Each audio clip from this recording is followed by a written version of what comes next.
And we are live. Yep, worked.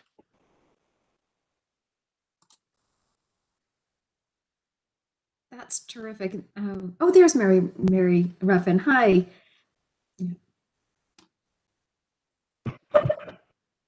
And this is Walter Alcorn here. Let's give everybody another minute or so before we get started.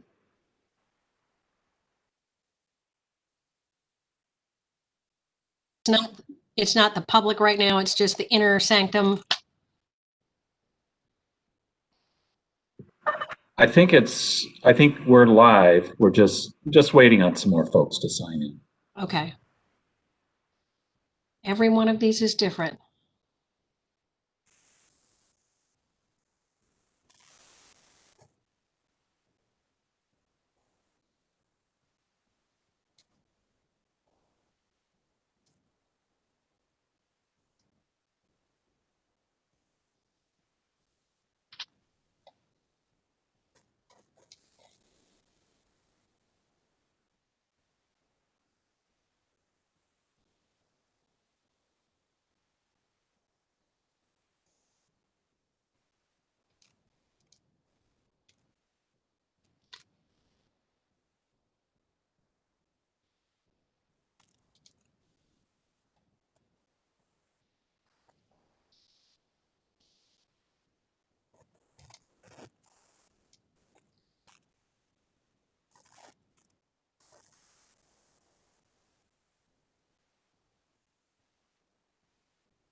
Okay, we still have a few more folks signing in, so just a few more seconds. We'll get going. I realize, as someone said, these are all different, and I know some people haven't used this platform before, so it does require a little bit.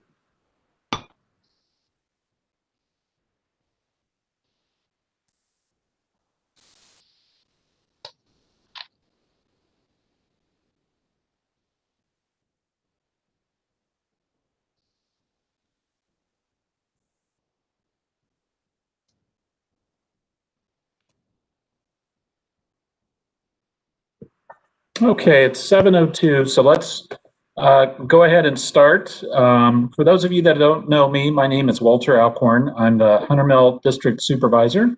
I am pleased to host this public meeting tonight. Obviously, and I guess some of us are maybe starting to get used to this, but we're doing this virtually because of the pandemic. And these are the types of meetings that typically we would have at the Reston Library or a place like that. Today, however, we're doing this electronically. I want to thank everybody for their patience in getting online. Hopefully, we're not going to have any technical snafus, but if that happens, please do feel free to use the chat if that's working to let us know. So we do have a couple of ways that folks are participating. We have the WebEx platform here, and then also we have some folks that are watching via YouTube Live. So welcome everybody, no matter how you might be participating in this. This is an opportunity to provide the chance to hear about and also ask questions about and make comments about a document that we'll be hearing quite a bit about here. Hopefully, for those of you that are already logged in, you've had a chance to look at the draft document. This concerns the Reston Architectural Survey, and at this point, we're going to have presentations on the Reston Historic Resources Survey report. I'm going to turn it over to Denise Dressel from the Department of Planning and Development. She's going to make a brief presentation. Also, she'll go ahead and introduce some other folks that are going to be part of the presentation. Then we're going to go into a question and answer portion. I'll kick off the Q&A part with a question or two, and then we will open it up for anyone who would like to ask a question. So I'll just give a sneak preview, and we're going to repeat this later when we open it up to people that want to have questions. But in WebEx, there is the ability to raise your hand, and the way to do that. When we get to the Q&A part, I'll ask if folks want to ask a question, and we'll ask you to raise your hand. You can certainly raise your hand physically like this, but I mean electronically. So if you click on the participants button on your screen, you will have a little box, or actually it's, oh good, Jose is going to show this. There will be at the bottom of the list of participants, right down here is a place where, and here you can see it, there we go, on my screen, and it'll allow you to raise your hand. And I would, at that point, once you raise your hand, Jose from the Hunter Mill office will unmute you, and we'll call on you to ask your question or make a comment. And don't worry if you didn't catch all that. We'll go over it again in a little bit, but the starting point for that is to click on the participants button and look to raise your hand. Jose, did I leave anything out that folks should know technically at this point? Yeah, they can raise their hand, but they can also send something through the chat as well. Okay, excellent, Jose. Thank you for noting that. So either way, when we get to the Q&A part, but let's go ahead and start with presentation on this report from Denise Dressel. Denise, I'll turn it over to you, and thank you very much for being a part of this tonight and for doing this meeting. Commissioner Alcorn, this is Laura Arsenault.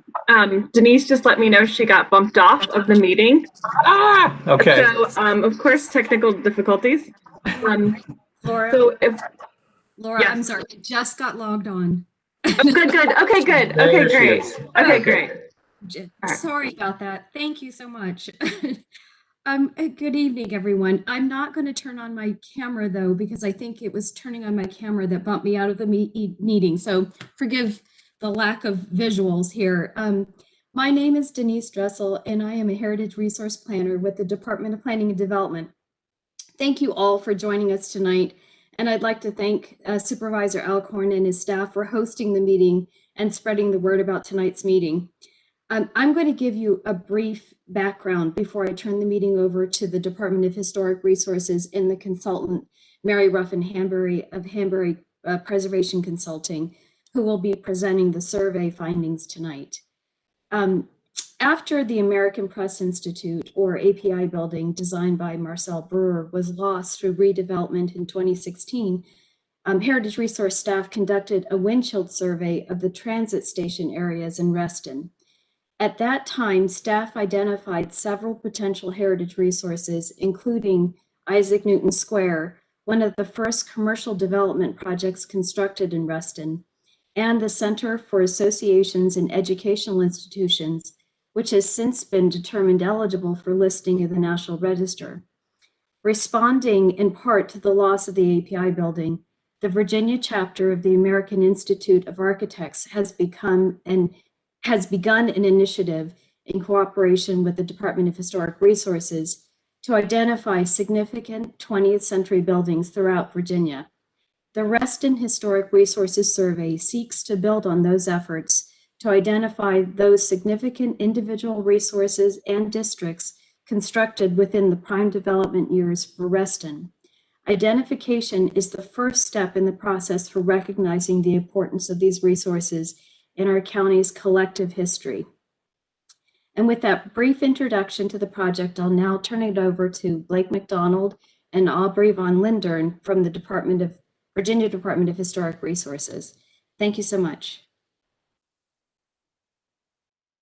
Thank you very much, Denise. I'll start, then I'll hand off to Aubrey. Again, my name is Blake McDonald. I'm the Architecture Survey Manager at the Virginia Department of Historic Resources, joined by my colleague, architectural historian Aubrey von Lindern. I too will keep my comments very brief so we can get on to Mary Ruffin's presentation and your comments and questions. But just briefly, the Department of Historic Resources was one of the project partners with Fairfax County in this effort. This survey took place through our cost share survey and planning grant program, through which our agency partners with localities like Fairfax County to support their preservation planning efforts. The Department of Historic Resources provides partial funding as well as takes on the administrative burden associated with the execution of the grant and projects like this. The Reston project was the first time that the Department of Historic Resources has funded through our grant programs a survey focused on architecture from the 1960s and 70s. It's really a new type of undertaking for us and one that we're really excited about. As Denise mentioned, it fits into this larger statewide effort that we're working on to document our recent past. We do hope that this project can serve as a model for other communities around the state. We're very, very grateful to folks here in Fairfax, both within the county and the many people in Reston who supported this project, making themselves available to Mary Ruffin, to David, providing so much wonderful information. We really appreciate the willingness of the cluster associations in allowing Mary Ruffin to access their private streets and sidewalks during her field work. And thank you very much to everyone who has read and commented on the report so far. Finally, and we'll, I'm sure, circle back to this, we do recognize that this project is just the first step towards documenting modern buildings in and around Reston. This was by no means a comprehensive effort, and we know that there are other buildings out there that do need to be surveyed. We hope to have the opportunity to follow up on the recommendations in this report in the coming years. And I'd encourage folks to reach out to the Department of Historic Resources if you have any thoughts on where we should take this effort next, or any questions or concerns about the historic resources in your community. So thank you very much, and I will hand off to Aubrey von Lindern.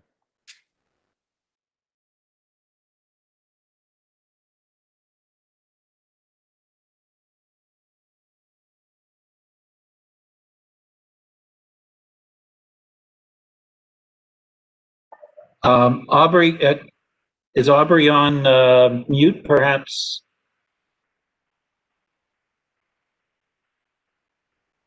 Yes, sorry. That's I okay. think I would learn by now. Sorry. Okay, I'll go kind of start over here since none of you heard any of that. So first, I want to just kind of reiterate what some of the things Blake touched on. I want to thank everyone for coming tonight at 7 o'clock on these virtual events. It's kind of nice to be cozy with a cup of coffee. But I want to emphasize the importance of this survey and Reston and how groundbreaking it is. As I been around for 6 years now and was here during the API building when we lost the API building. As Blake mentioned, we know that this survey is not a comprehensive effort, but it definitely is one that we can expand on in the future, and really speaks to how important it is. Survey is and how important it is to basically know what you have in your community and your historic resources. And with the architecture of the more recent past, this is something that, again, is pretty groundbreaking and pretty exciting, and I'm glad to be a part of it. Not only does the survey provide a path for identifying buildings and or districts that may be eligible for the National Register of Historic Places, it also is going to act as a planning tool for the future for the county. And I think that's so extremely important, and that should not be overlooked.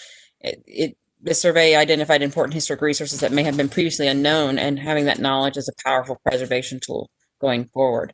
And finally, I also want to thank Denise Dressel for kind of envisioning, and I think I've worked with Denise on this, for a couple of years now, and worked with her on other projects, and she is definitely a force to be reckoned with, and I think she deserves a lot of credit for moving this forward, and the rest of the planning staff at Fairfax County as well for their dedication and moving the project forward and for its successful conclusion.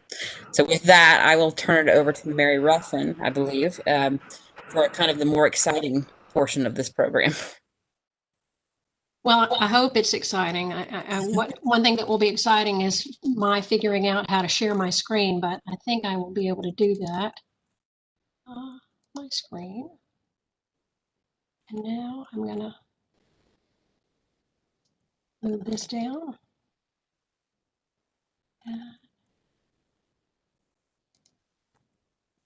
If someone who has got audio could tell me whether or not you all see what what looks like a PowerPoint presentation. Yes, we can see it. All right, good. That's all I want to know. Well, I don't want to be repetitive, but there are a lot of thank yous to be expressed. One of the things that hadn't been mentioned is that we had really just started to get our feet wet with this project when the COVID pandemic hit.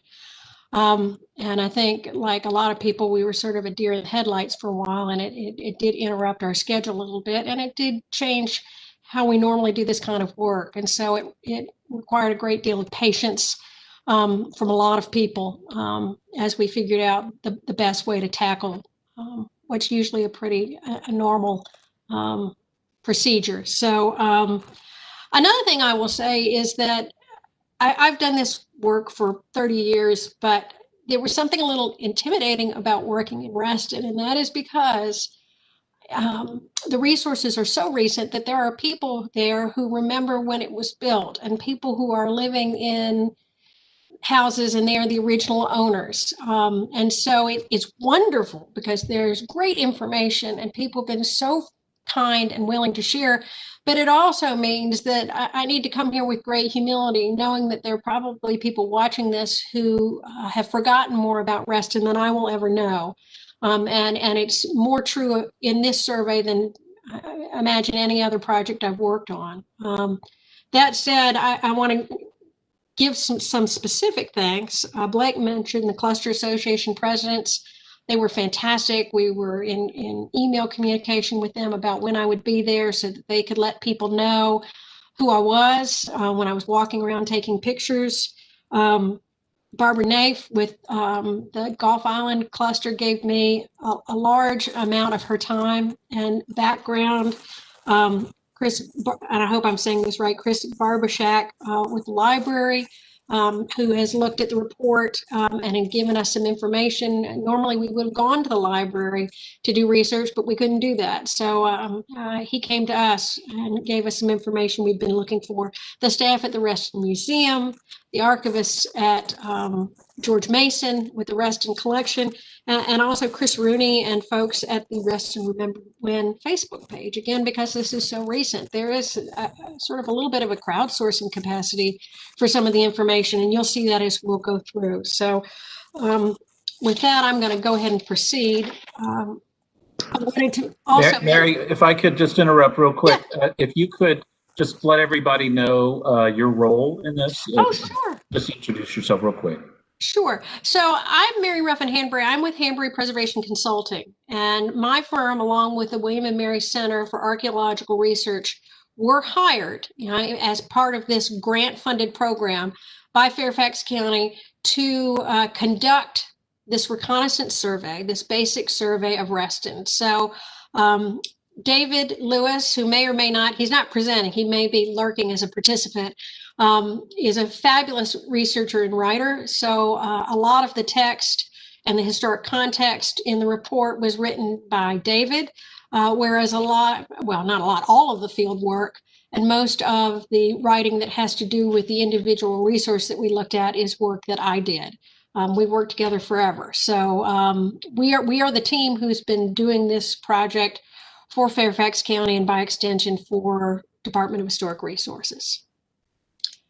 I would remind you there's a great project webpage. Another thing I will tell you is that it is a luxury to be able to work with Fairfax County, which is a county that's larger and, to be quite blunt, a little better funded than some smaller counties. You've got a project webpage. You've got fantastic GIS capacity with all sorts of layers of aerial maps, historic going back, and it's really been wonderful. This is a screenshot of a part of the project webpage, and the address is there at the bottom. But that red bar, you can't click on it here, but if you go to the webpage, you can click on it. If you have not looked at the draft survey report and you would like to read it, you can do that. It will be posted, and we will be accepting comments through next Monday, the 11th. It's been up for a while. So if you read it and there's anything that you take issue with or you're concerned about or you want to share, please do that, but please do that by Monday. So our schedule was, it was just over a year ago that we had our initial kickoff meeting in Reston at the Community Center by Lake Ann. Again, we started our field work and survey work in December, February, and then a large gap before we came back in June. And another thing that's interesting is that when I'm not from Northern Virginia, and so there were conditions that were very favorable in North Carolina, our numbers did not peak as quickly as yours did. And so there was a lot of coordination in terms of knowing what was allowed in Virginia under your governor and your local government in terms of whether it would be appropriate for me to be there. So we did sort of pivot. We've created the report draft. We've done an internal review of the report. We've got a public review that's ongoing, and tonight is the final meeting. After we get the comments that'll be collected by Blake after Monday the 11th and make revisions, we should have the final revised report by or before the end of the month. So a little longer than it usually takes, but it's been wonderful. The scope of work was that we were going to do largely a windshield-level resource identification survey. So building a little bit on the survey that Aubrey mentioned earlier and Denise did. And then we were going to do what's called reconnaissance-level documentation of 8 historic districts and of 51 individual properties. And reconnaissance level does not require you to go into the inside of any building. It is baseline data. That means that you map, photograph, do some cursory research, and a written description. So we would do that for 8 potential historic districts, which were assigned in advance, and then 51 individual properties, some of which are actually within those potential districts. So that in addition to a specific cluster, we would do a handful of individual resources within the cluster. And then the survey report, which provides recommendations for additional preservation projects along with the findings. So that's what we were tasked to do. These are the 8 potential historic districts. And I'll go through this quickly because you'll see them again. But Hickory, Waterview, Coleson, Mediterranean Villa, the Fairway Apartments, the Golf Course Island, the Ring Road Subdivisions, and Cameron Crescent. And then 51 individual properties that included properties within those clusters, those districts, and some that were outside, one of which was the USGS building. However, just as we were getting started, the federal government informed Fairfax County that they were going to be doing a National Register nomination for USGS. And so we did a little bit of a pivot. We replaced that with a Ken Bonner design residence on Stirrup Road. And also because there were some limitations for access in the apartment complex, we shifted some of the individual surveys that would have happened there into the other clusters. So there's Reston on, it's my left. I hope it's your left when you look at the screen too. On the right, the one with blue squiggles, is the GIS service of the Virginia Department of Historic Resources. It's known as VCRIS, and that shows you things that have been documented. So anything that's got a blue line around it is something that someone has noted on the map, has given it a site number, and has written something about. And our job was to increase the number of blue squiggles, to increase the number of surveyed and documented resources in Reston. The reconnaissance is photography, so that's both digital and archival hard copy prints labeled per department standards, locational mapping, a site plan, so usually a sketch site plan that shows either a neighborhood or a building in its contexts, and then entries within a database that includes an architectural description and a brief history. The hard copy products are kept at DHR. However, the database entries are available online for people who are doing research. I cheated a little bit because this is not Reston. I actually, if any of you came to the initial kickoff meeting, this is the same slide. But just to show you a little bit, photographs, a site plan, and then a locational map. And then the database, this is a long one because it's for the Lake and Historic District. So it's a little more detailed and lengthy because it's based on their National Register nomination. But if you look to the left, that shows the district, and then little site numbers for all the lighter blue, which are the individual resources. And then when you go on the database, you can kick out a multi-page report like the one on the right that tells you what you're looking at, all sorted by a site number that is individual to every resource that is surveyed. We show you a picture of the draft context. So if you go to that link on the website, you'll be able to pull this down. It is at least 100 pages, I think, but it includes a historic context that starts before Reston was Reston, starts all the way in the colonial period, talking about the area that is now Reston and its prehistory and history, starting from the colonial era. Even though our survey is focused on the Robert Simon era and beyond, we wanted to provide a historic context so that you would know what was there before, because when you look at a place, there are layers of history, and it's important to know what came before. So that is a large part. And again, if you have questions about that, I'm gonna punt and let you put them online so that David can address those, because that was his responsibility. But I really liked it in the sense that this is Wiehle, which was an early planned development for where Reston is, which obviously didn't get built. So there is a history of this sort of master planned community with wonderful public spaces and interesting layouts. So this was 1890s. Again, never really developed. This is a map that we know a little better. And again, I've said it before, but just so grateful to the folks at the Reston Historic Trust and Museum. Between them and George Mason and the crowdsourcing on the various Facebook pages, the most wonderfully illustrated document that I've been able to produce in a long time, just because there's so much there and so many people are willing to share. So I want to talk about the findings and make that be the focus of the rest of the presentation. When we surveyed them, we then evaluated all of the things we surveyed, and we used a specific tool to measure them, and that is whether we thought they were potentially eligible for listing on the National Register of Historic Places. And a couple of things that are important about that. First of all, when I say potentially eligible, I am a lowly consultant, and I cannot say that something is eligible for the National Register. That is something that the State Department of Historic Resources and ultimately the National Park Service determines.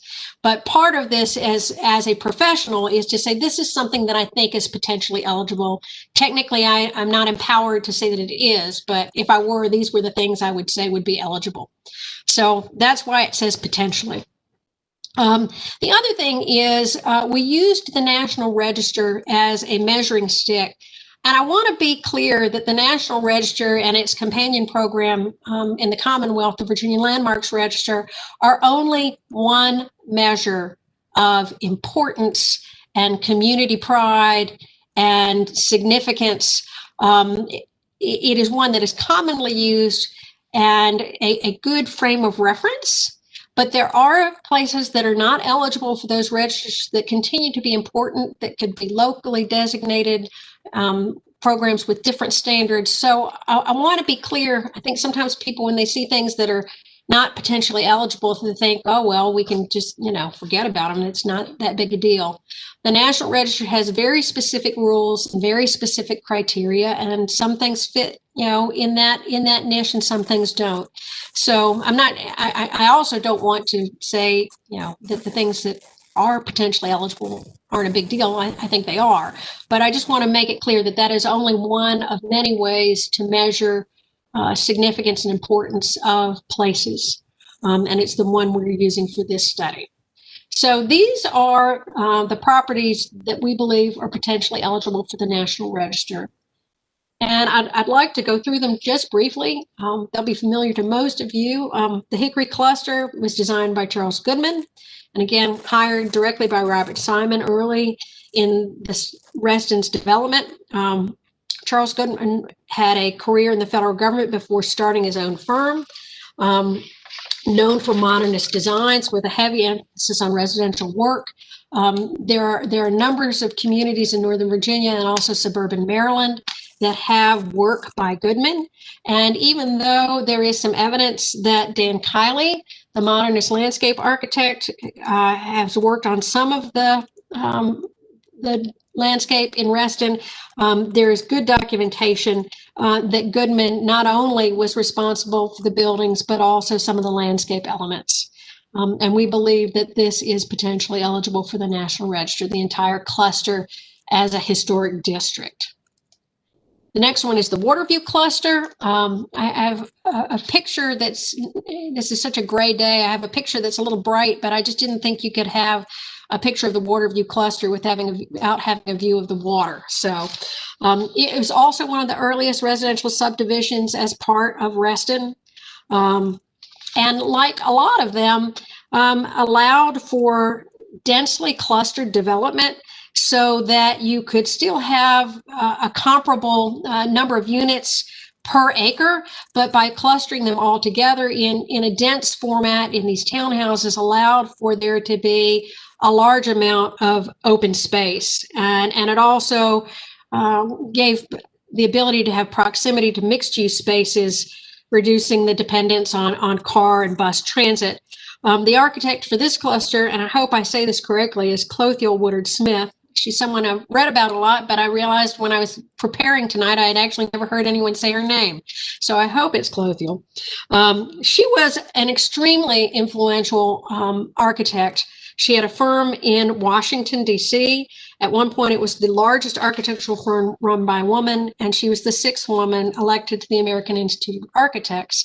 That said, she had some issues with being called a woman architect. She thought maybe she just wanted to be an architect who was a woman, but she was really a trailblazer in architecture in the 20th century. The Coleson Cluster, also designed by Smith. It was built in 1966. Again, allowing the density to be able to provide common areas that were shared throughout the cluster. And there's a lot of writing about how, even though all these famous architects worked in all these clusters, they were greatly influenced by Simon. Simon really set the stage and laid out his expectations, maybe not, what materials or what size or what design, but the idea of having density and common space and a walkable community. The Mediterranean Villa Cluster, a little later in 1970, was designed by Robert Davis, who really didn't do a lot of domestic architecture. He was kind of known for hospitals and office buildings. He was from the Midwest and initially practiced in Kansas City and then moved to Washington, D.C. in the 1960s. And also was a very active Restonian. He was founding director of the Reston Civic Association, and he was president of the Hickory Cluster Homeowners Association. One of the things that is interesting, I think, about the Mediterranean Villa Cluster is you start to see garages, which you don't see in some of the other ones. And so despite the real emphasis on a walkable community, in some of these later developments, market forces or the influence of what people were buying and wasn't buying changed some of the design emphasis. So it's one of the earliest ones to have garages. Golf Course Island Cluster was built in 1966. It was designed by Louis Sauer. Sauer studied at IIT, the Illinois Institute of Technology, and practiced in New Jersey. He then moved to Philadelphia and worked in the Planning Commission with Edmund Bacon. Edmund Bacon was a prolific author and a great visionary in urban planning. He also is 1 degree of Kevin Bacon because it's Kevin Bacon's father. A little trivia for tonight. So Louis Sauer worked with him and did some postgraduate studies with Louis Kahn, a great epic architect in the 20th century. Sauer was really an academic. He was interested in affordable housing, but he also taught at UPenn and Carnegie Mellon, among other places. An interesting guy. And in the Golf Course Island, you've got several different typologies that are sort of mixed and matched throughout. The Ring Road subdivisions are organized around Ring Road, which, as you would imagine, is circular, with a lot of spur roads arrayed off of it. They were developed in the 1960s and the early 70s, and this was a case where having all of those wonderful layers of historical aerial photos in the county's GIS system helped understand sort of the development pattern and how and when it was built out. Some of the subdivisions have building types and designs that are repeated. This is a Ken Bonner house on Buttermilk, and there's several other ones on that street that are very similar to this. But on other streets, there are other designs that you will see repeated as motifs. Some of them are architect designs, and some of them are standard plans. And shout out to the Facebook page and Chris Rooney for this wonderful find showing a standard plan that was built in several versions in these subdivisions.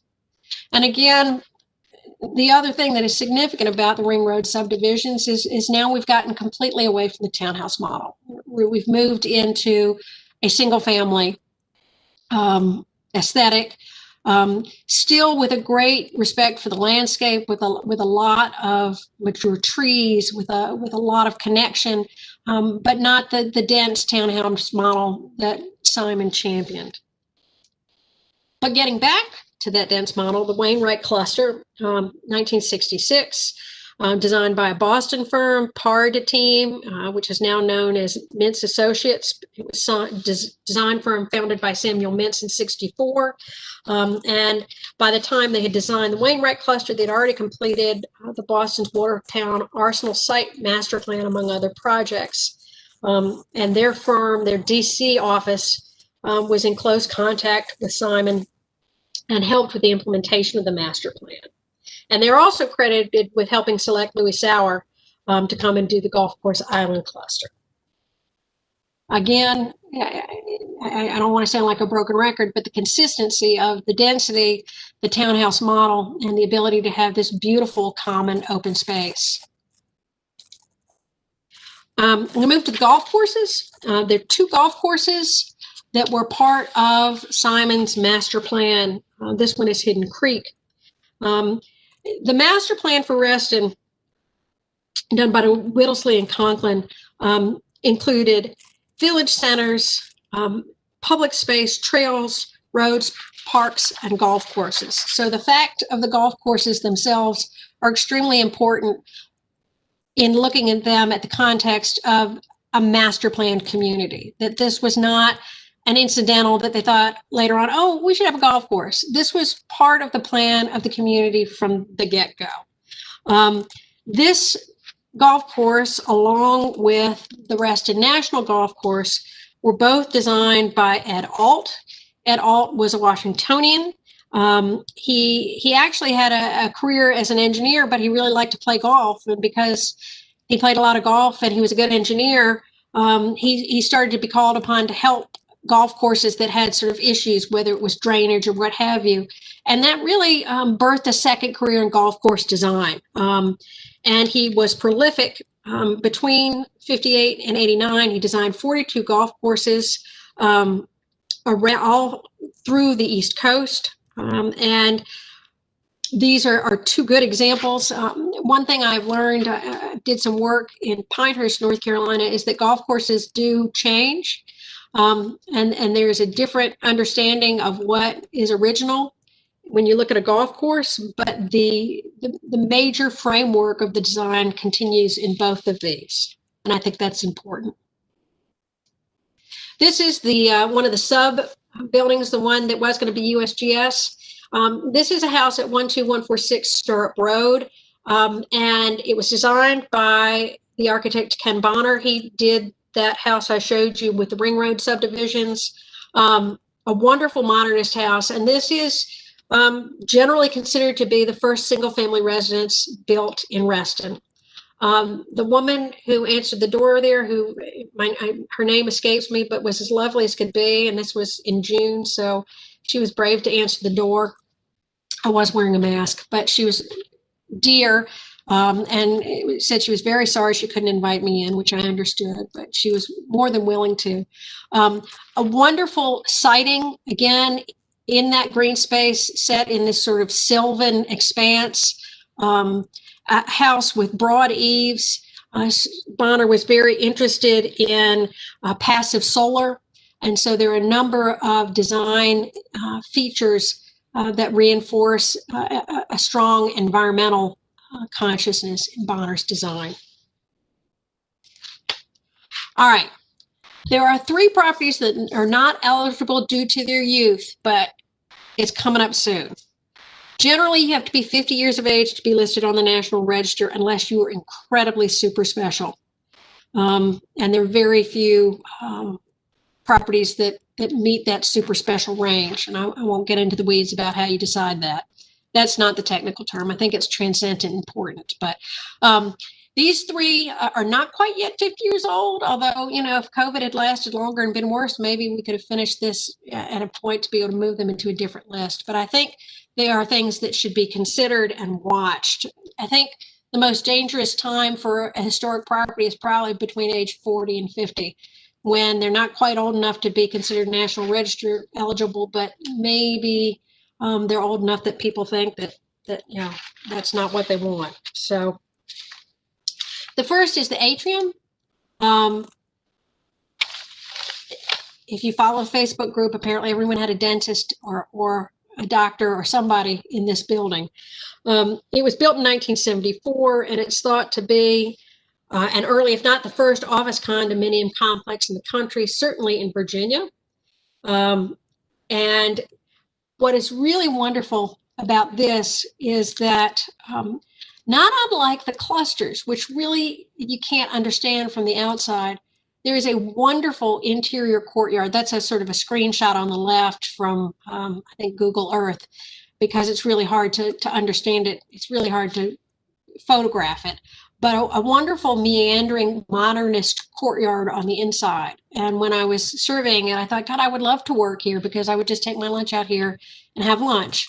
There's a great emphasis on design and good design and design that serves people, things that are on a pedestrian and human scale. And I think the inclusion of this wonderful courtyard is a great example of that. It's wonderfully detailed. There are all sorts of little spaces. It's very well thought out. Allows some spaces that are very private if you just want to sit by yourself, but other spaces that are large enough that you could gather in groups. So just a really nice interior space that, again, if you were just driving by Reston in the car, you know, you wouldn't see it, you wouldn't get it. The Sheraton Reston Hotel, 1973, again, another 2 years really should be looked at. And in the background, you can see the Reston International Center, which we'll talk about a little later.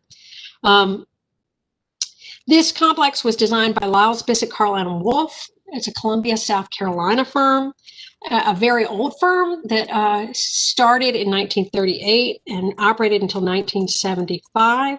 I don't think there's any connection between, you know, a lot of their later work in Reston and the closing of the firm, but this is one of their last designs. It's a very prominent regional firm and was involved with thousands of projects in the southeastern United States, with a concentration in academic, government, and housing projects.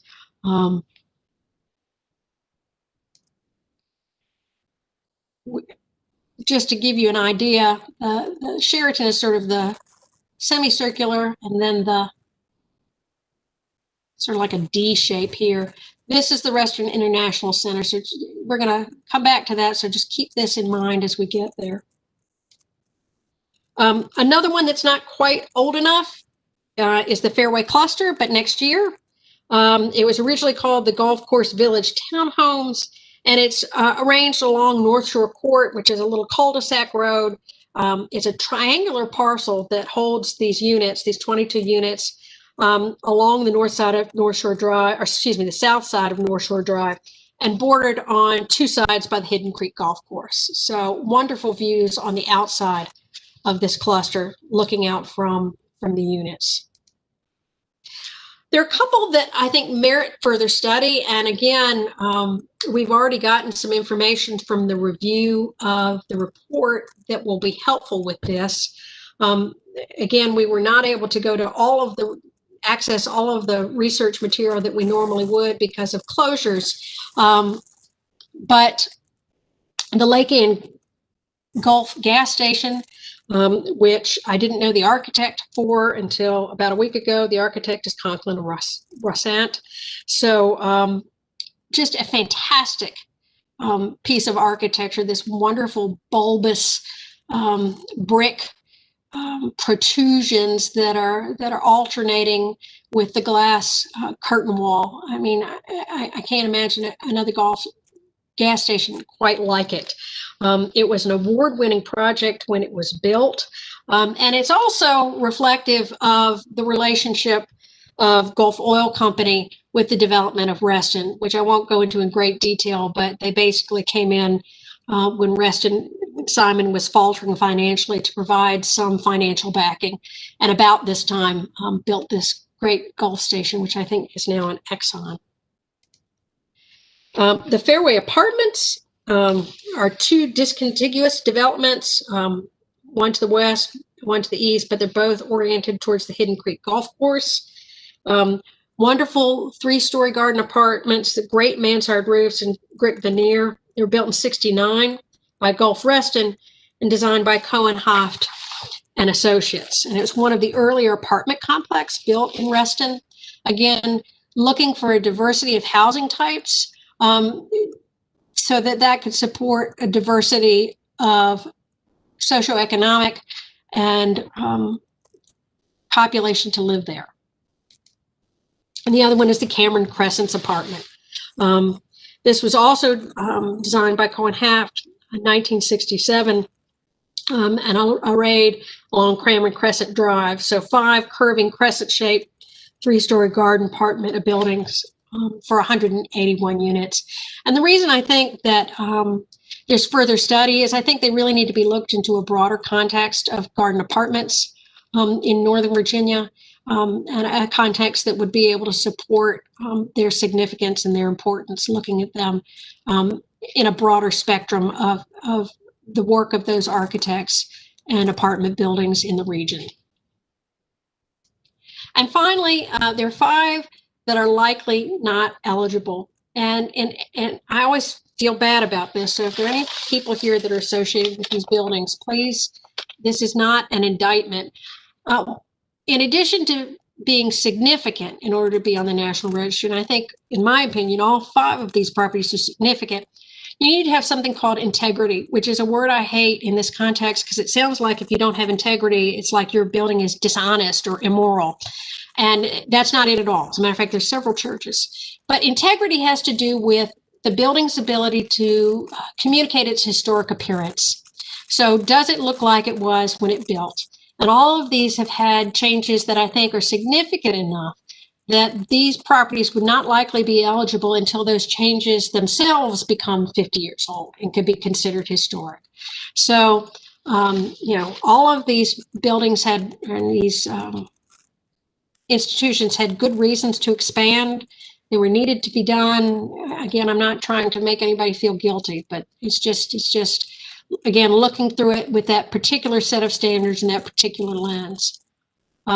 the United Christian Parish, which was originally the Redeemer Methodist Church. The architect Bosbeck and Bosbeck was built in 1966. But then interestingly, the congregation joined with other congregations, the Christian Church, Presbyterian, United Church of Christ, to have a common worship space. And once again, the wonderful GIS aerial photographs, historic photographs on the Fairfax County site allowed me to see how the building evolved. It reached its current size and configuration by 2012, but there were large building campaigns between 1980 and 1988, and then 2011. So on the left is part of the original portion. On the right is some of the newer construction. The older stuff, if it were by itself, might be eligible. The newer stuff, while striking, and again, one of those spaces I wish I had a chance to get on the inside because I bet it's great, won't be able to be on the register until that becomes 50 years old. Additionally, the Lake End Elementary School, it was remarkable reading about the way people thought about elementary education in the 60s and the 70s, which, by the way, was when I was in elementary school, and to see how architects working with educators were trying to design spaces to reinforce new ways of teaching. And you've got a great example of that in the Lake Ann Elementary School. The county worked with Caudill, Rowlett, and Scott, which were out of Houston, and some local architects to do master planning for schools in Reston.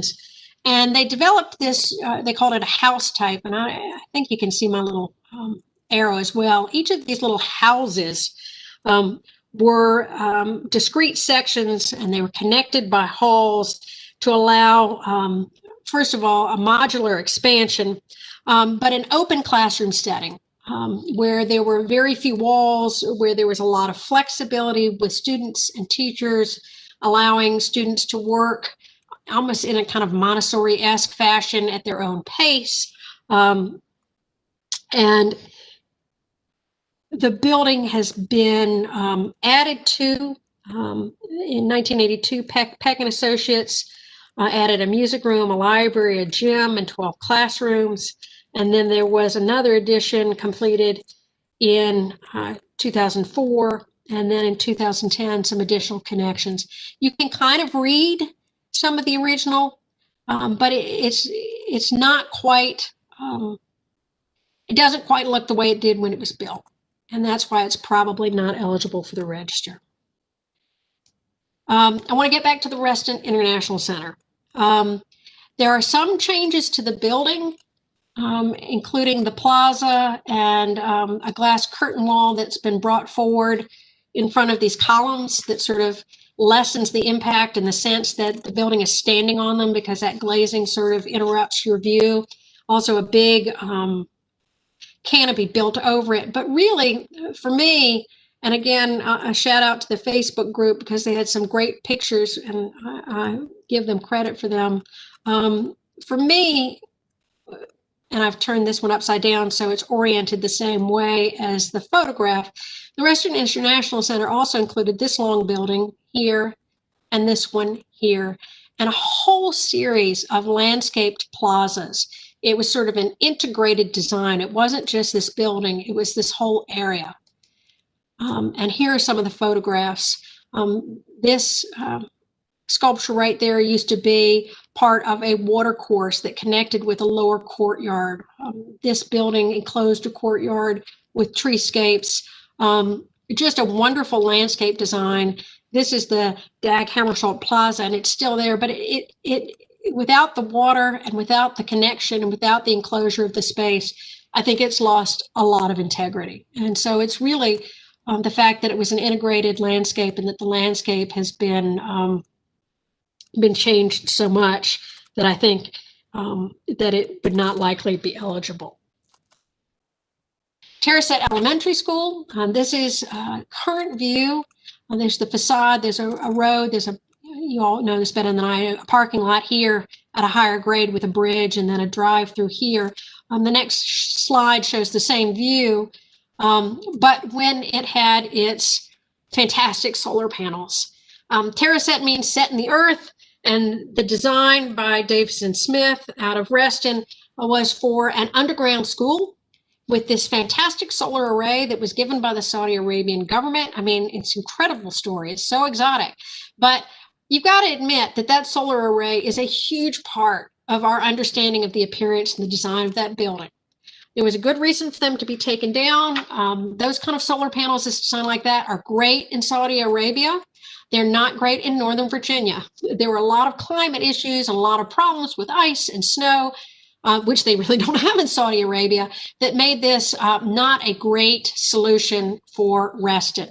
That said, it was a joy to see these pictures and think what it must have been like to be an elementary school kid and to learn about the environment. I mean, you know, this is 1960s and 70s. This is the oil crisis where you had to line up, you know, depending on what your license plate said, to get gas. And so we were all thinking about the environment. There was a huge, you know, not only the solar panels, but having the school built within the ground to help with retention of heat and climate control. It was completely a response to the times. There's the courtyard, which has been partially infilled. And finally, the Unitarian Universalist Church. It was the core of the church that's original was designed by Doug Carter, who was with Davison Carter, and built in 1973. Wonderful big clerestory windows that provide light and light wells into the building.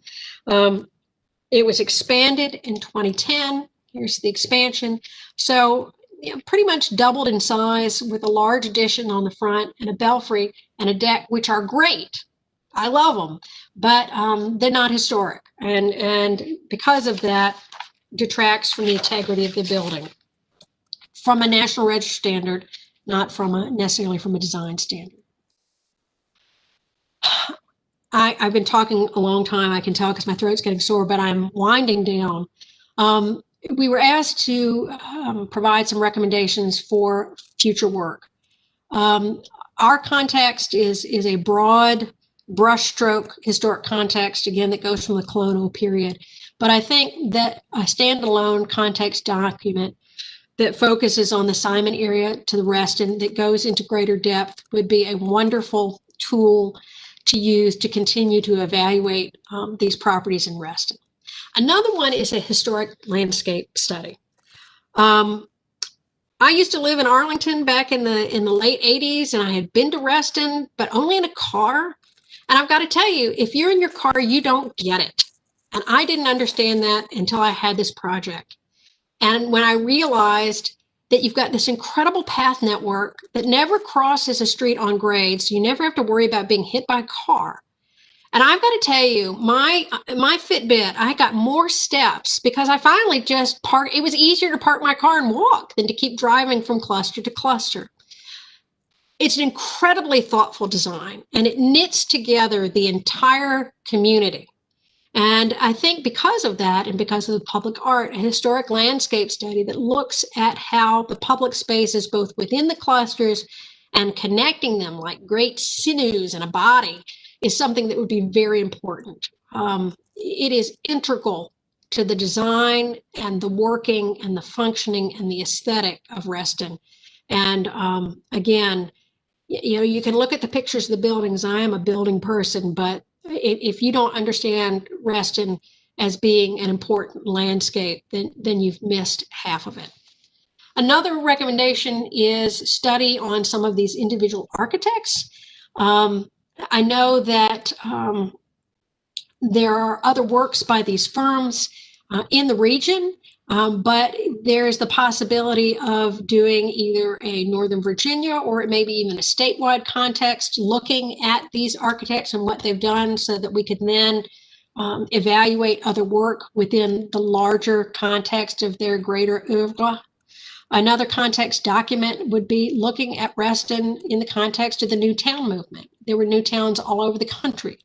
How many are still there? You know, where does Reston fall, both in terms of significance and design and chronology? You know, what things influenced Reston and what things did Reston influence? I think it's important to understand that when Reston was built, it was remarkable. It was published, it was heralded, and I think there's the opportunity to look at other communities within Virginia and within the country to see how the design and the impact of Reston echoed throughout the design community in its wake. I think that while the clusters could be individually documented or nominated to the National Register, you could also do something called a multiple property document where you talk about all of them, and it kind of makes it easier to then afterwards put them on the register, and that's a little technical in the weeds, but it's something that it's an approach that could be taken. I think that certainly with the Breuer building and also with the fire station, which I think is either threatened or coming down, that there should be an emphasis of trying to prioritize buildings that might be threatened. Again, especially those that are under 50 years but getting close to it, and before they can be listed, what are the things that might need to be looked at? And we provided a big list, and I didn't put that in my presentation, I don't think, of some of those buildings. Some outreach and education. There are a lot of groups like Docomomo and U.S. Modernist groups around the country who care about modern architecture, groups that you can share your story with, and that also may have resources that are helpful to people who want to know more about Reston. I think there's an opportunity also to look at your design guidelines and standards for your historic districts and for the treatment of historic properties, because so many of those standards were written, 20, 30, 40 years ago. And a lot of the construction materials and techniques in Reston, in terms of concrete and rebar and HVAC systems, are ones that aren't typical. And so you might want to think about reviewing those and making sure that they address construction techniques and materials up into the 21st century. I think that there ought to be some sort of document that looks at all of the clusters in terms of when they were built, who designed them, and putting them in some sort of order. Again, we've done a start on that with this. We did provide a list of buildings that we think are ones that merit further study due to age. And this is a fabulous map. This is the field map I used, which is why it's so wrinkly, that the planning department gave, and it's color coded by age. And so we were able to do a windshield tour, but also to use this to sort of focus our understanding of where some of the older buildings were within the modernist context, and either do a windshield or a aerial photograph to see what was there and to develop the list that we have. Oh, and look, yeah, I did include it. This is a huge list. I'm not going to read them all out, but these are some of the clusters and buildings that, again, are 50 years old or just at 50 years old that were not included in this study, but might be ones that could be a future study.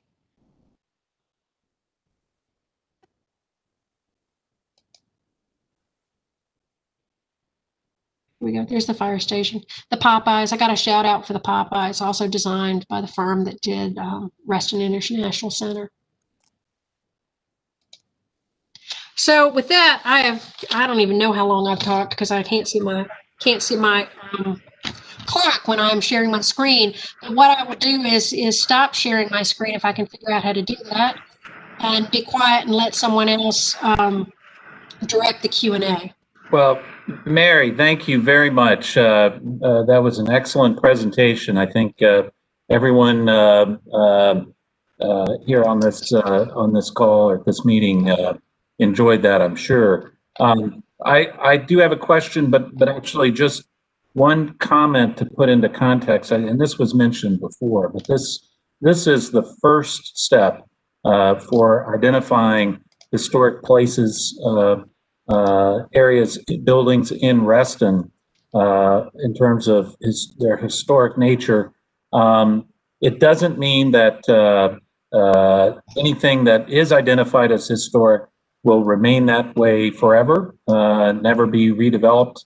But as Denise mentioned from the Department of Planning and Development, This study is intended to help inform the comprehensive plan process as well. So this is not only a study that is a first step towards possible listing on the National Register of Historic Places, but also can help inform our local planning efforts. So thank you very much, Mary. I just have one question, and then I'm going to open it up. And by the way, thank you also, Blake and Audrey from Aubrey from the Virginia Department of Historic Resources. That was very helpful as well. My question is one, and I guess it's sort of a scope question. One of the things that I think is perhaps most historic about Reston is something that's not a building at all. It's not a place at all. It's the 7 principles, the 7 planning principles. Are you aware, is there a process for identifying that as historic, and what might, is that outside of the scope of your project, or are there some options there too? Well, I certainly think you can interpret a lot of the things that we've looked at by looking at the 7 principles, and can say this is how it checks those boxes. We do talk about that in the context, but we don't necessarily talk about it when we get down on a resource by resource level. But if it's certainly something that can be, if you wanted to do further study, like if you wanted to do a historic context document about Reston, or if you wanted to start doing nominations, I think that would be a smart thing to put into it. How does it fit within those planning principles? Because you say it's not there, but it is there in almost all of these things. Yeah, I guess my question was more, Reston overall, and particularly the idea of Reston as a planned community built around these 7 principles is, to me, special and unique, and I think a very influential event during the 1960s. So that isn't exactly a building. It's not a cluster. It's really all of Reston, and I just was wondering if there's a way to to capture that as historic somehow, or designate it. I don't know how you designate something that's not a thing, but I think you can certainly, there are a lot of options. I think, to the extent it continues to be a guiding principle in your comp plan and the work that you do, that's certainly an option. Can I can address this a little bit? If you do go forward with, this is Aubrey from DHR, sorry, looking at these as potentially National Register eligible districts and resources, when we look to nominate something under the National Register, we look at 4 criteria, and one of those criteria can be community planning and development. And those planning principles would be put into the document as a significant factor with the buildings as being the primary resources and the district as the main thing, but within that and why they're historic and the significance could be under community planning and development, which those 7 principles would be addressed there. Appreciate that. Now I want to go back to what I talked about an hour ago in terms of how people can ask questions. Just to remind everybody, if you click on the participants button here at the WebEx screen, and at the bottom right of the participant screen is a raise hand button. And if anybody would like to make a comment or ask a question, and I see 5, 6 people with their hands up. Fantastic. So we're just going to go, I'm going to go in the order that I see people on the screen. And so I see Larry Butler has his hand up. Larry, let's unmute you and go ahead and make your comment or ask your question. Welcome, Larry. All right. Thank you, Walter. Thank you, Mary, and the rest of you. That was a great presentation. And I really enjoyed reading the historical part of Reston. I've read it before, but it was great to see it in kind of 5 pages. So my question had to do with the non-residential resources that you list. So I noticed there's no recreation facilities in there. And while I'm not suggesting that we have recreation facilities, put into historical designation, we have 5 pools that were built prior to 1971, North Shore, Golf Course Island, Hunter's Woods, Glade and Uplands. And while some of them have been renovated, the pool basin, the pool houses for the most part have remained intact. A couple other ones that I want to, at least comment on are the Van Gogh Bridge, which is not in the Lake Anne Historic District, but it is an iconic piece. Can't tell you how many wedding photographs have been taken on that thing. The temporary road picnic pavilion was put in the 70s, and that was a donation by the Reston JCs, and has some of the oldest trees in Reston on that property. And then also the North Shore Underpass, which has a bunch of work by Fonseca in it as well. And so I was curious that there were no, recreational resources, which Reston is renowned for, in any of this report. So I just ask you to maybe talk about that for a second.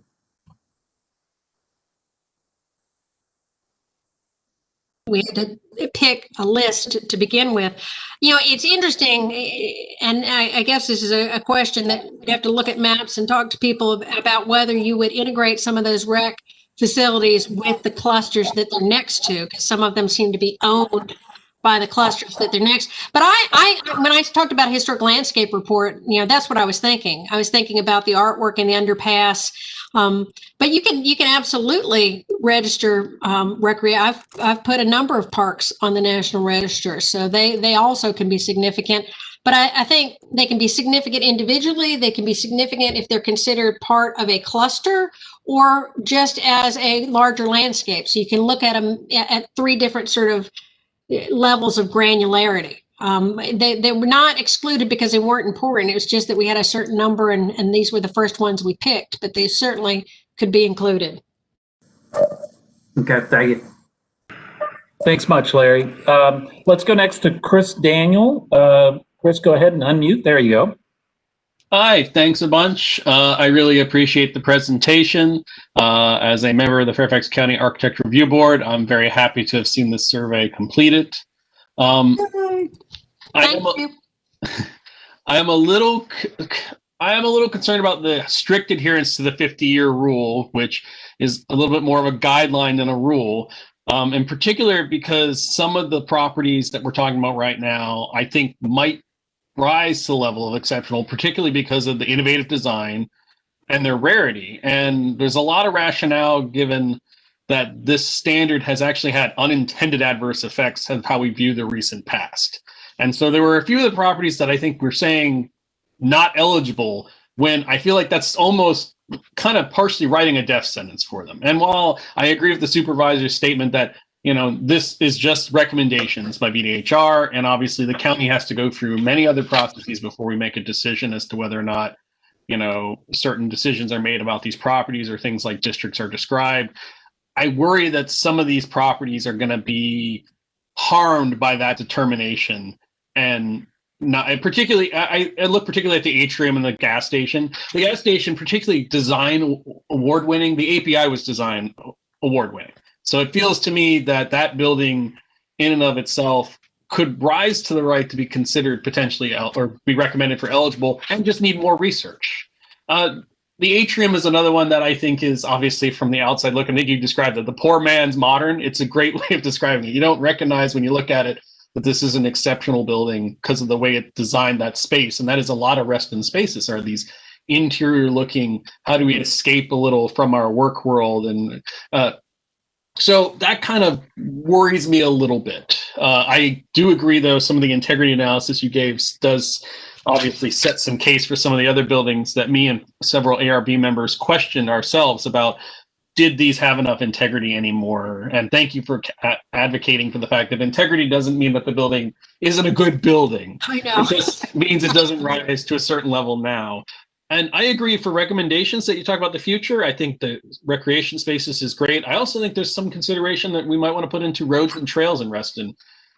because there's a lot of thought put into the way Reston, from a road perspective and a trail perspective, is designed. But that obviously I know is not the scope of what you guys were able to do. I know we were only able to get so much out of y'all with the money we were able to get. But those are just my general observations. I'm going to provide more comments to Denise as well. Thank you. Thank you. Wonderful. Thank you, Chris. Next, we have another Chris. Chris Rooney. Welcome, and go ahead and unmute.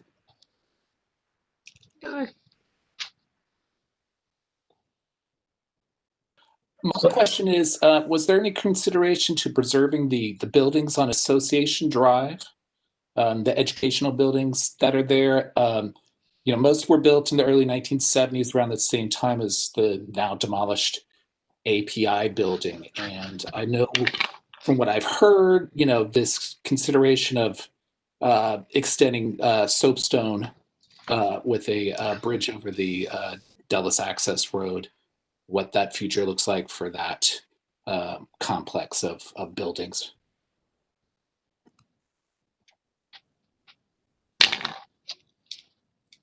It was not part of my scope of work. I think they've been looked at if someone else wants to jump on that. Sure, I can comment from the survey perspective.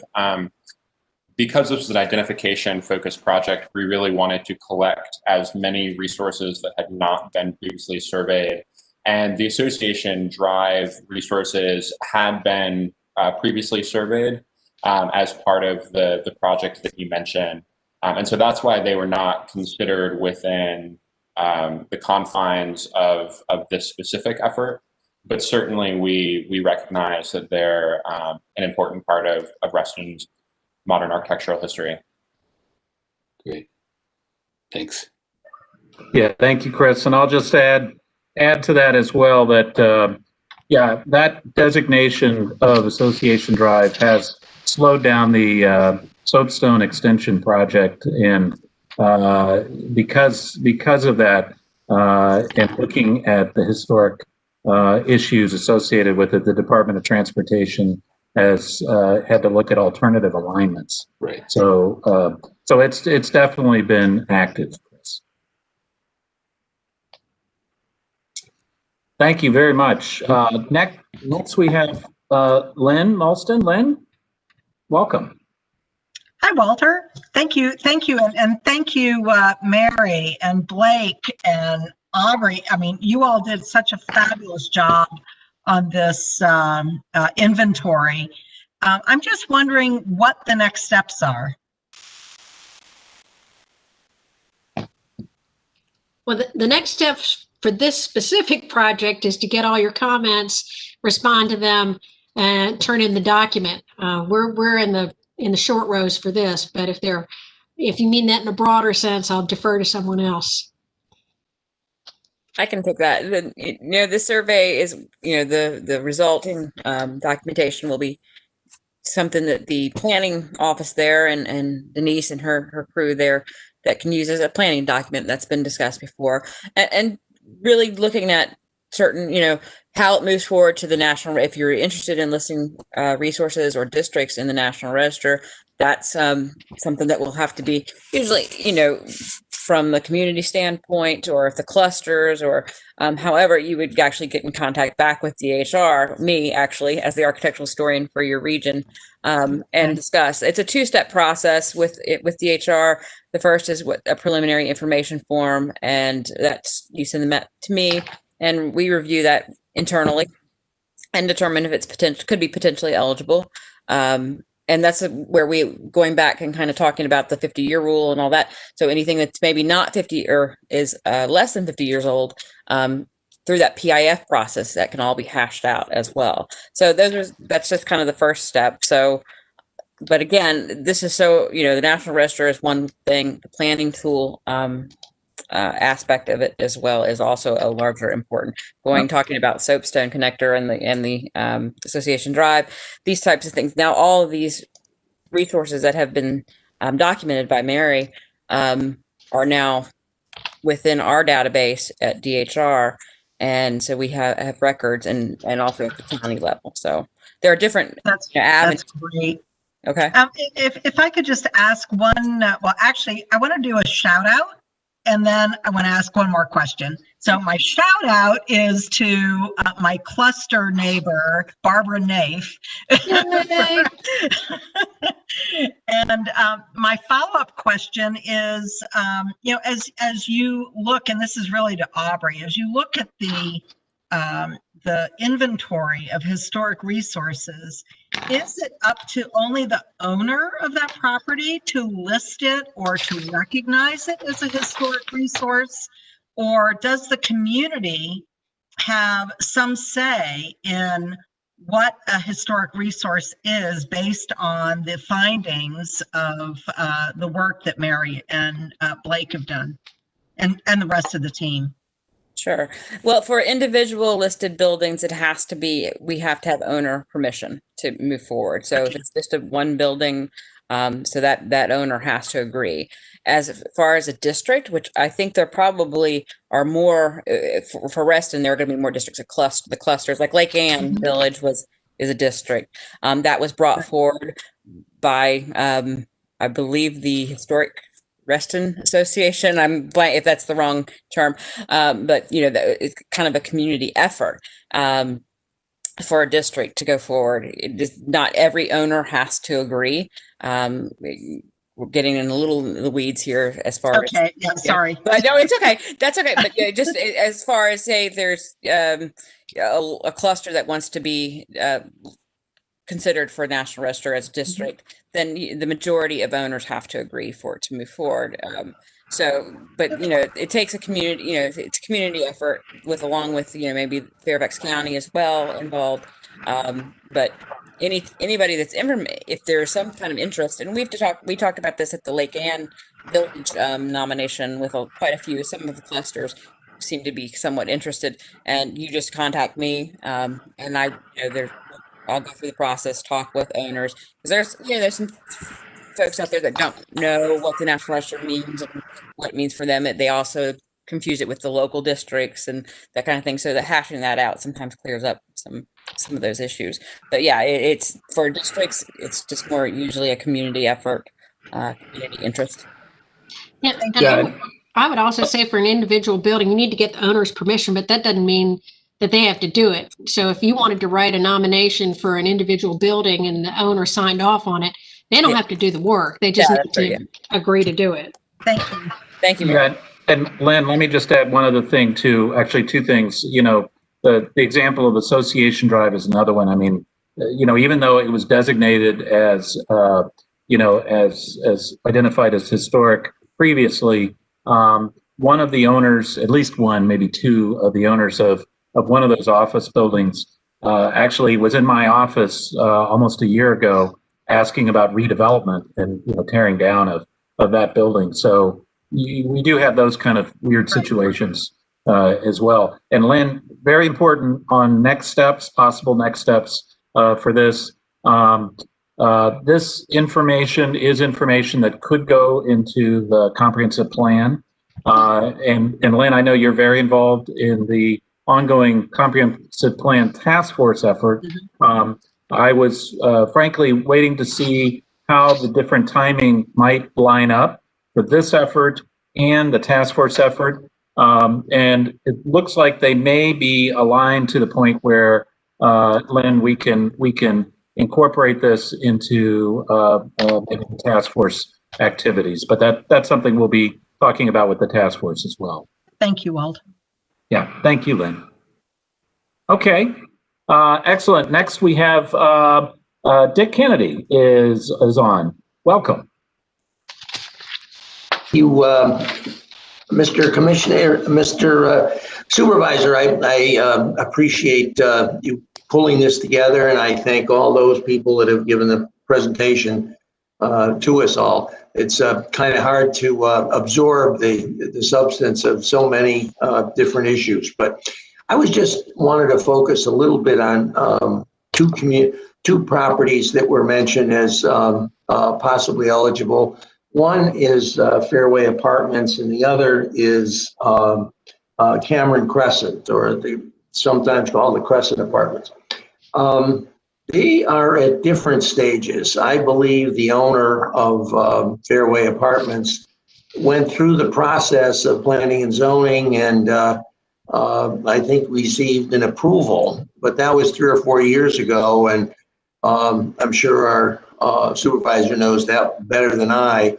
But I was wondering, what does that mean? Does it mean that if they come back and want to follow through on what was approved, or if they want to change it, does that have any effect? And while you try to answer that, Crescent Apartments is a beautiful set of apartments. It has a lot of followers, of people that live there, but it is also affordable housing, and it is a very big piece of land. And there have been in the past, and probably will be in the future, opportunities for redevelopment of that. What can you comment on when a developer is trying to look at those sorts of things? How does the designation play out?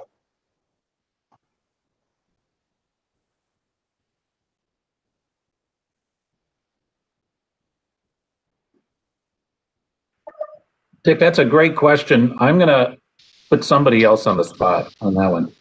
Denise, I don't know if you want to take a shot at that. No, absolutely. Historic designation on any of the registers, either local, state, or national registers, has no protection, if you will. There are no regulations associated with the historic designation. So if it's a by right development and the person has his entitlement, the developer already has their entitlement to redevelop the apartments, they are entitled to do that. So there is no, unfortunately, unless it's in a historic overlay district like Lake Anne, there are no specific protections granted by historic designation. Okay, but also the other issue is in moving forward, if a property is being considered, should that be postponed because it would stand in the way of getting approval from the county to go ahead toward development?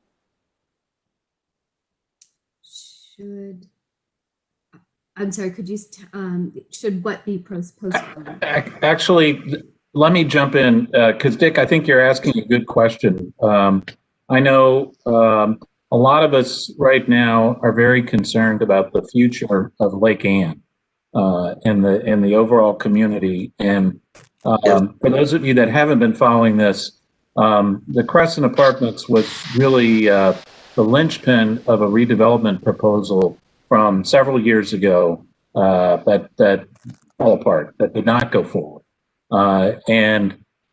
So the issues associated with the need for, I would say, addressing a number of issues at Lake Anne remain. I would say they're still there. And I think the Crescent Apartments still is likely to play a long-term important role in the revitalization of Lake Anne.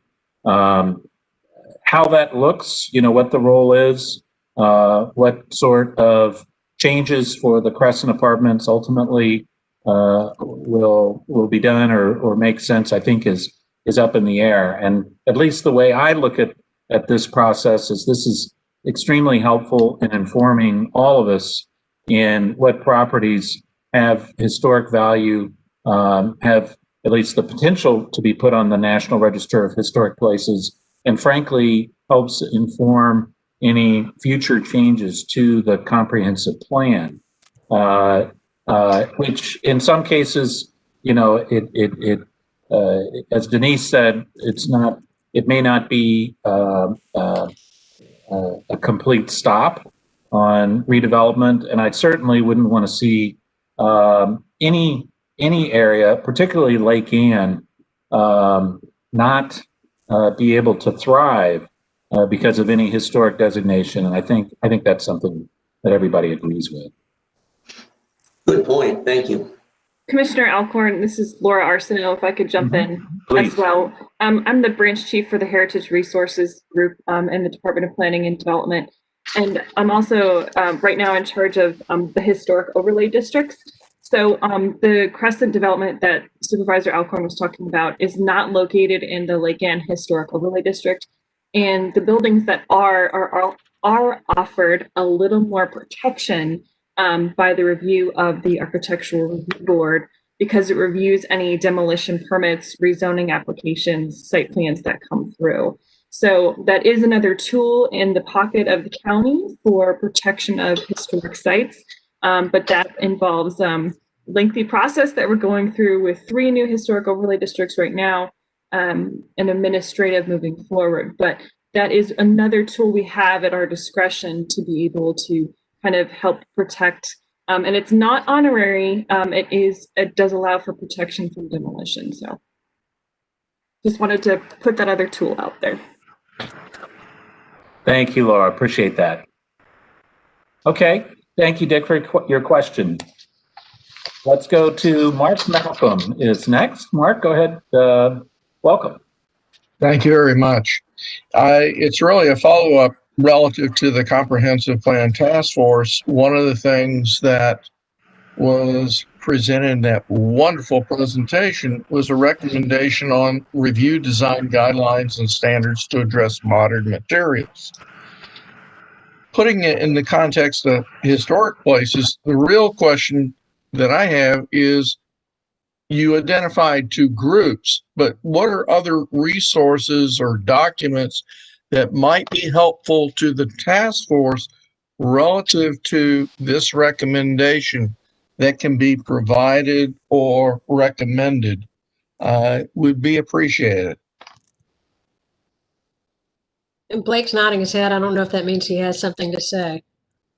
Sure. I think that's a really good question. And certainly we at DHR with Mary Ruffin and the others working on this project can pull together a list of resources that we found helpful and share that. We would greatly appreciate that. Thank you very much. I appreciate Mary's viewpoints, whether being in Arlington years ago and greatly in Raleigh now, and her urban master's in urban from UVA. I greatly also appreciate everything you gave with the golf courses, because I live near Pinehurst and Fayetteville and very much familiar with a lot of historic places that direction. That is a whole subset of specialty is understanding golf courses. And I've just gotten my feet wet with some of those places, but it's fascinating. Thank you. Thank you, Mark. Appreciate your participation here.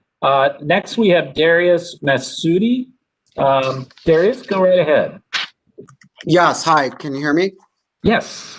Hi, I'm here with my husband, Jonathan Russell, and we both wanted to make a comment. We live in Reston, and then also have a second property in Reston. So we were looking at the plan, and which we found out about from the Reston Now newsletter. And I'm particularly concerned about the focus and designation of golf courses. And I kind of like looked into this issue and found out just like a lot of the documents related to them focus on property values and the expectations of the individuals living around the golf course. And so going off of that, I have 2 main concerns. One, I feel like given that this is a particularly progressive and democratic area, I feel like caring about the concerns of people living around the golf courses is like the epitome of NIMBYism. So like, it's just like, basically like, I don't know, it's just to me ridiculous. And 2, I actually learned, I went to Oakton High School, and in my environmental law class and even in my philosophy class, and then going on to college and like even law school, like repeatedly we learned about how golf courses are used primarily by super affluent white people, and B, that they constitute environmental deserts because you literally just have a ton of grass and no other like plant species overall can live there. And basically, if there's certain insects or animals or anything like that, they're chased off of there. So, like, I guess just to conclude, I'm really concerned about that because, like, first of all, that land, I think if it wants to be kept green, there's better uses of green property. Like, why can't it be converted into like a forest or a wetland or something like that instead of just like literally only grass? And then separate from that, if it's not going to be grass, then like convert it into housing because there's literally like there's so many people in our community that need affordable housing. And so to me, designating this as having any historical value is like, I feel a significant moral issue to me. And I feel like a lot of millennials share that. Because just to conclude, like you can see this throughout the United States. Like millennials overall, when they become active in regards to zoning issues, their position very commonly is like, why do people care so much about golf courses? So that is my position, and I'm going to turn it over to my spouse, Jonathan. Hi. So I just want to make a quick comment. I just agreeing with everything Darius said, and then just kind of making the point that, yeah, like I feel the survey is important to kind of get the history of Reston, but like I also don't want it hindering development basically, and development of the green spaces that Reston is known for, and the density that allows Reston to maintain those green spaces. And also the associated revenues that come with that density and all the other benefits that come with density that, if you designate large swaths of area as historic, that might hinder that development. All right. Thank you, Darius and Jonathan. Okay. All right. Let's move on. The next we have Shelley Mastrin. Shelley, welcome. Hi there. So I just want to make a couple of comments to address Arthur's comments and Larry Butler's, and that is to refer to the Lake Ann Historic District National Register nomination, which both addressed the 7 principles of Robert Simon in quite detail, and as well the Van Gogh Bridge and the underpass under North Shore Drive. Those were all addressed in that nomination. They have not been neglected. Anybody who wants to look at that, Aubrey, you can refer them to that in more detail. Anyway, we haven't let those go by the wayside. They are addressed. They're documented. They're part of Reston's legacy at the moment. So that's all I want to say. Thank you. Thank you very much, Shelley. Mary, did you want to add anything to that, or? Nope, I'm good. Okay. Lee DeCola is next. Lee, go right ahead. Hi. I am a resident of Coleson Cluster. I've been trying to get myself designated as a National Historic Landmark, but unfortunately, although I qualify in age, I'm a GIS As do I, by expert like 4 years. So yeah, right, okay. I'm with you. As a GIS expert and a geographer, I have some technical comments about the maps, which I'll share offline. But looking at figure 1, which is the first map in the document, I think it's important to recognize the fact that Reston is a curious kind of a hybrid bastardized region. It doesn't actually exist formally as a town. The map that you're showing is a census designated place, which is an official US government designation. It's also roughly 3 zip codes. But Reston itself doesn't, when we think of Reston, we're actually thinking about what I call a hamburger bun, which is the northern and the southern half of Reston, and inside is, in the middle of that bun is the hot dog, the corridor. It's pretty apparent that the impact of this designation is somewhat it's more in the realm of moral suasion than actual law. But I'm wondering if highlighting these precious architectural and planning resources could have any impact on what I regard as the somewhat rapacious development of the corridor itself, which really doesn't seem to be proceeding architecturally or in terms of its open space or its accessibility or its walkability. It doesn't really seem to be proceeding at all in regard to the surrounding Reston history. So I was just wondering if we can use this document as a way of slamming the developers who are continuing to develop the center of Reston, which is so much different than the rest of the community. That's it.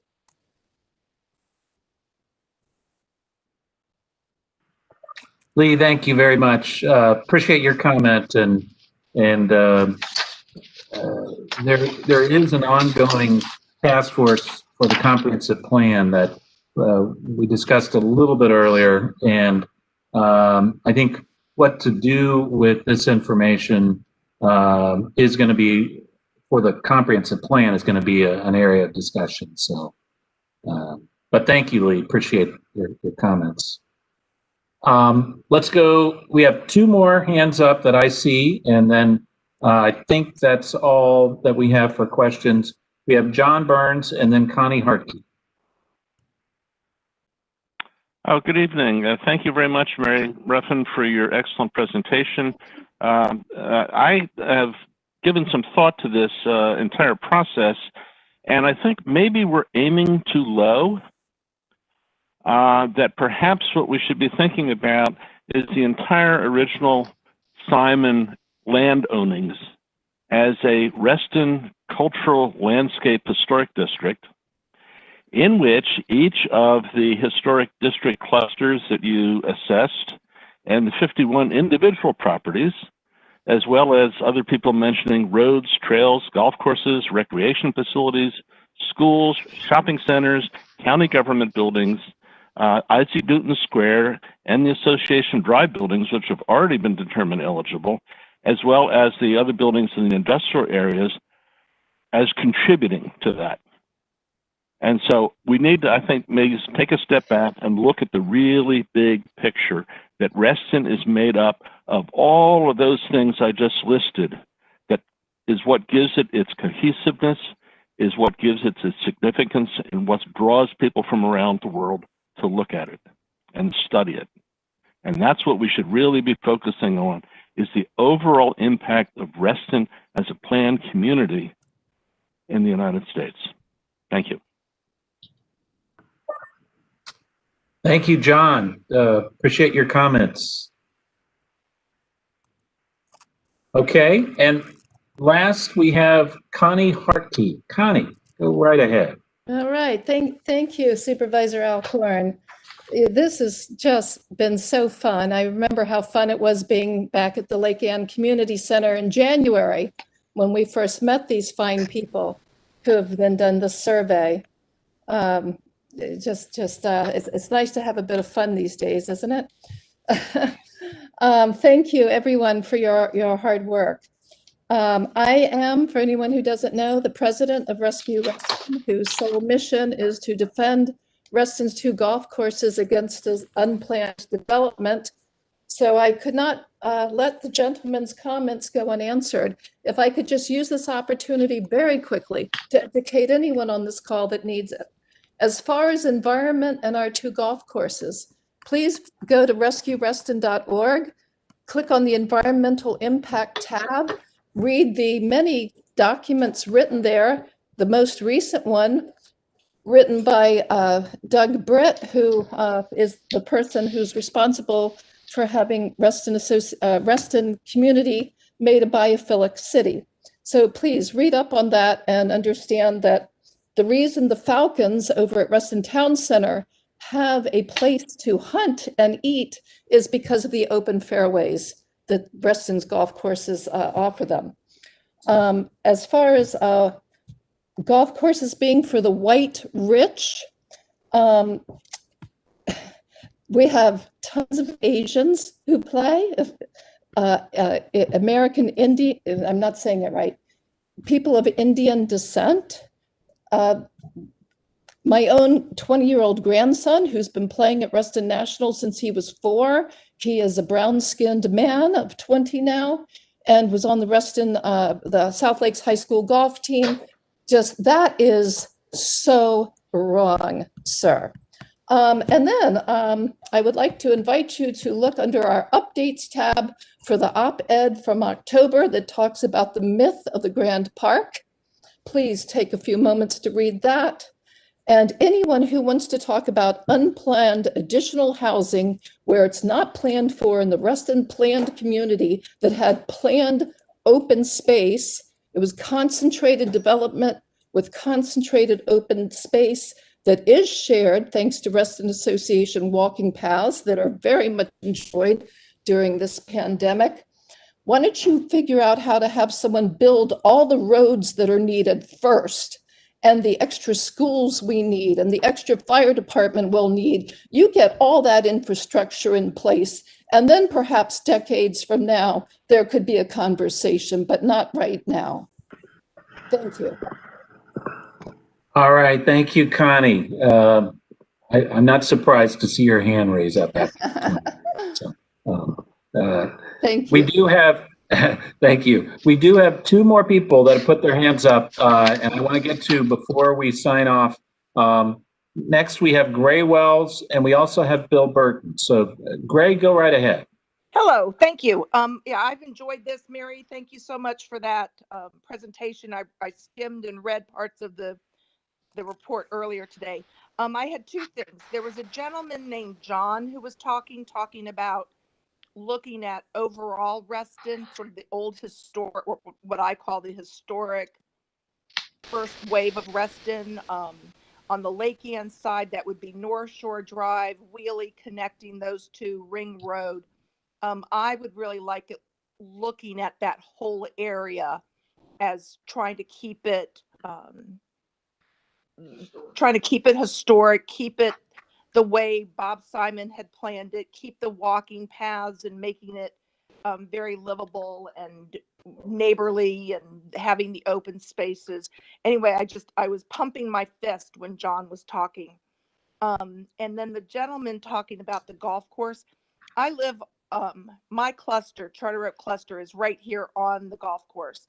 My parents and I moved here in 1970. My husband and I live in Charter Oak now also. You know, we grew up walking the paths through the golf course down to Lake Ann. There are a lot of animals on the golf course, and they come into our yards also. You know, they stray over here. But I mean, there are deer and foxes and owls and falcons and birds, and I don't even know what's out there, but there are a lot of animals out there. And as far as no, as far as the number of golfers, you know, golfing is going up, and COVID has really shown that. My husband belongs to a different club, not to Hidden Creek, but he belongs to one where we used to live, and they're on a waiting list because there are so many people who want to golf here. And I'm with Connie. I was really offended by your comments about saying that it's just rich white people that golf. Anyway, I was just very offended. That's it. Thank you. Okay, great. Thank you very much. And our last hand that we have up is Bill Burton. So, Bill, go right ahead.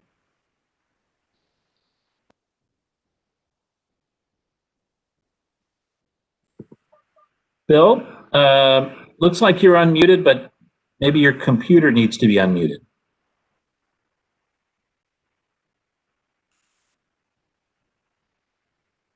Oh, all right. I see can't unmute, but see comment about paths above. So why don't we do this?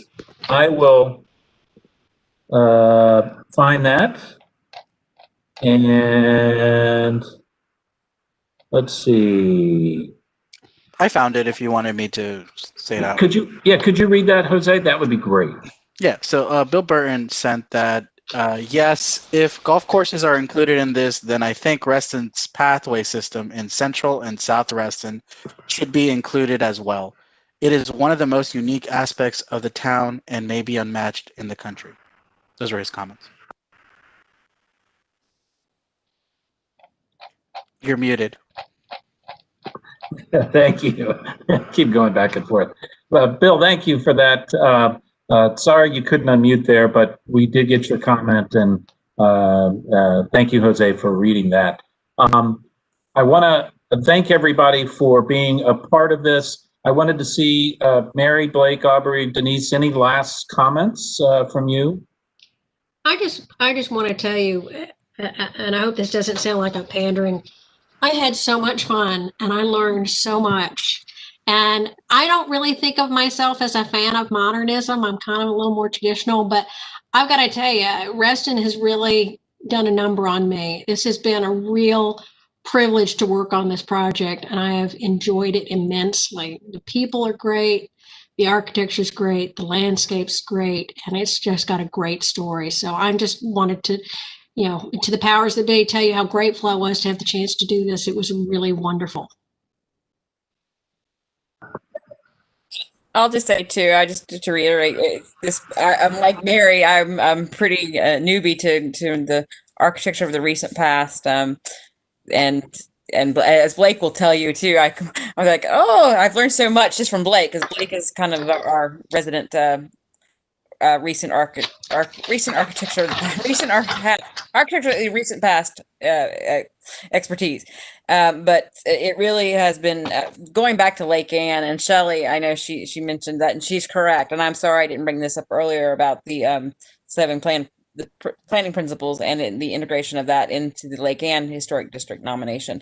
That really is what kind of also another thing that spawned this whole thing as well. And working with them and seeing the passion and just learning about the planning component, the architecture of Lake Anne, and how it expanded out to Reston was just great for me as an architectural historian. So I think this is a really exciting project and a really exciting time, and the documentation that Mary has done is going to provide just a really great tool for the county. And I look forward to working with the county planning staff and any residents that have questions or residents interested in the National Register. Please feel free to contact me, and I'll be happy to answer any of your questions going forward or helping you move through the process if you choose to do so. Wonderful. Thank you so much, Aubrey. Thank you, Blake, as well. Denise, do you have any final comments? The only comment that I had is I was looking at just the number of attendees. I think we were up to 34 at one time. And I just think that is amazing and a testament to the Restonian civic spirit to come out on whatever night this is. I've lost track of time, but it is almost 9 o'clock. And I'm just impressed with how Restons care for the place that they live. And I wanted to thank everybody for participating in all your comments. And also I wanted to emphasize that the report is online. I put the link to the Reston survey webpage in the chats if you were able to see that. If not, you can just Google Reston survey or Reston architectural survey, and it'll just take you there. Read the report, send in your comments. Blake's email address is on that webpage as well. Get your comments into him by Monday, and all this feedback has just been terrific. So that's it. Thank you so much. Thank you, Denise. And before we wrap up, I just want to give a big shout out to Mary. Thank you so much for all the good work you and the team did. And we really appreciate it. This is, I think, a really helpful and valuable contribution to maintaining basically the value, the historic, and spreading the historic value of Reston well beyond our borders. So thank you very much, Mary. Thank you, everybody, for participating tonight. As you know, we do have a deadline comments on the report by Monday, if possible. And feel free to contact my office if you have additional questions or comments relating to anything discussed tonight. So thanks again. Everyone have a wonderful rest of your evening.